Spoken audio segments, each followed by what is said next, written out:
بسم الله الرحمن الرحيم وحن سلامينا جودي دورشدا هير فدرال ددبن إيو هير سوماليا لبضبا صحافة دمان إيو كسوق بقلياشة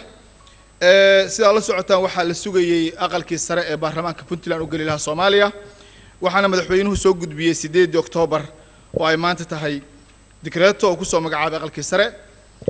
كو قدوميها جودي دورشدا بنتلان أو قدوميها جودي دورشدا ددبن هير فدرال og gudoomiyaha golaha wakiilada baarlamaanka Puntland ujeedo soo gudbinta liiska xubnaha u sharaxan aqalka sare ee baarlamaanka federaalka ee 2016 mudane gudoomiye anigoo tixraacaya dastuurka dawladda federaalka qodobkiisa 8aad iyo dastuurka dawladda federaalka Soomaaliya qodobkiisa 71aad heshiiskii garoowe ee lagu go'aamiyay hanaanka doorashooyinka dadban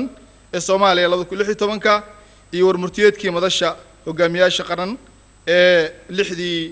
14 Sebtembar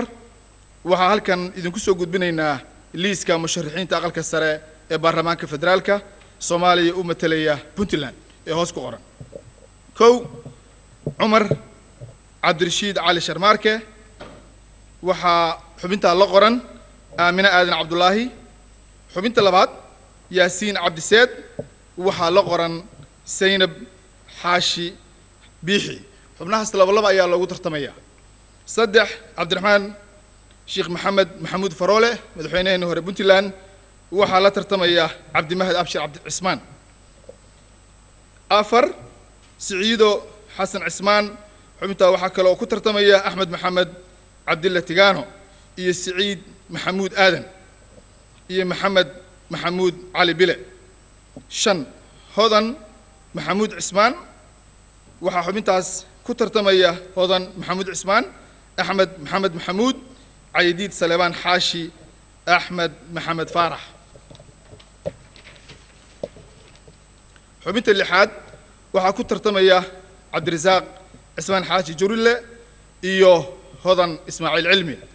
xubinta toddobaad Maxamuud Axmed Maxamed iyo waxaa ku tartamaya Faaduma Siciid Maxamed xubinta sideedaad waxaa ku tartamaya Mahad Cabdalla Cawad iyo Maxamed Siciid Xirsi Morgan Maxamuud Cali Siciid xubinta sagaalaad waxaa ku tartamaya Cabdixakiin Axmed Xaashi iyo Mahad Daahir Sheekh Nuur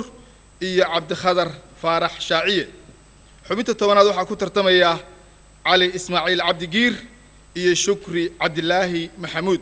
iyo Faarax Cali Xuseen xubinta 11aad waxaa ku tartamaya Cabdisalaan Xaaji Maxamed Dheere iyo Siciid Maxamed Cali iyo Faarax Cawad Jaamac